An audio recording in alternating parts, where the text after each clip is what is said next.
snack. Me and you gonna have a little chat about books. Hi guys! So I am here today to talk to you guys about two rather short little novella books, and they are by different authors, one of which is by Robin Hobb and the other one is by Sean-Anne Maguire, and I'm very excited to talk to you about both of these because I loved both. Let's start with the Robin Hobb one. This is actually two short stories in one little book, and they are The Wilful Princess and The Piebald Prince. It is a story that actually takes place before all of her other Realm of the Eldlings books, so if you want to start here you could. It doesn't necessarily explain everything, so there might be a few things that you don't fully understand if you start here, but I would say that it's an easy story to understand, and the only thing you might be slightly confused on is the magic, and the magic does get explained in the later books, so if you like this you could easily continue on to all the later books and find out all about the magic system there. This is so good. I really love Robin Hobb, as all of you know, and I was just so excited to dive into this. I was kind of saving this one because I didn't want to finish up all the Realm of the Eldlings books and wait for the next one to be released, but I just caved and I wanted to read some more Robin Hobb, so I thought, why not? I'll pick this one up. It's short, it's sweet, and it was exactly that. I really like the two stories within this. They do link together quite a lot, which explains why they have been published together. The first one tells the story of a young princess who is growing up in a castle, and she is quite vain and quite nasty, quite full of herself at times. She's very willful, she does what she wants to do, and she doesn't listen to anybody else, and she's quite happy to go her own way. And the second one is about the Piebald Prince, who is a descendant of the princess, and is a pretty interesting character, I must admit. I do like how his story came to be, and I like how the first one ended, and I found the whole thing really fascinating in terms of what it meant for the overall Realm of the Eldlings.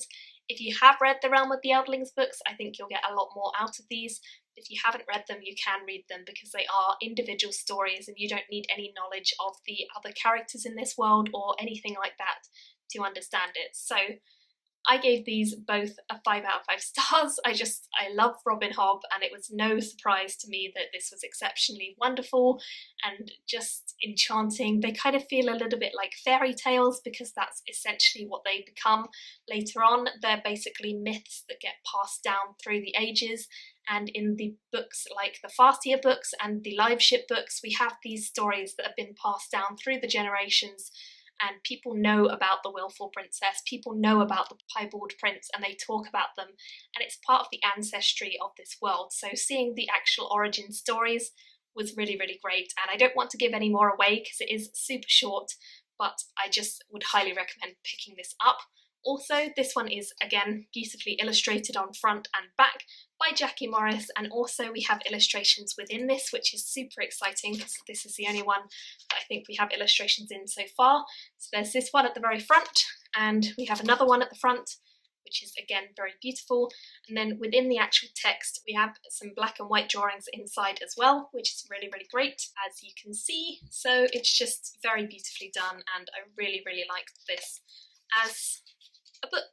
So it's a beautiful piece to have on your shelf, and it's also a wonderful collection of two little short stories by Robin Hobb. I gave this, as I say, 5 out of 5 stars. Fantastic. The next one I have to talk about is Every Heart a Doorway by Sean-Anne Maguire. I love this. I had this one on my most anticipated list for the year because I'd heard good things about Sean-Anne Maguire, and I'd heard good things about this in particular. It sounded like a story that I would be quite interested in and connect to, so I definitely wanted to pick it up, and I'm so glad that I did. Basically within this we focus on a world where it's kind of like our world, but it has various different doorways that appear to certain individuals all over the place, and it's very rare that these doorways appear, but they do appear frequently enough that there are a lot of children who go through these doorways. Every doorway is different, and every doorway has something different on the other side, so it could be any sort of world that these children end up in. And once they get there, they tend to immerse themselves in a life on that other side of the door, and they can go through months or years even living on the other side of the door, and then sometimes every now and then they get ejected from that world for doing something, or they get sent out of that world for some reason, and they end up back in our real world. And our real world is not as fantastical as this world that they find on the other side of the door. The world they find on the other side of the door is fantastic, and they love it, and they really, really enjoy being there. And it's just kind of a homely place for them.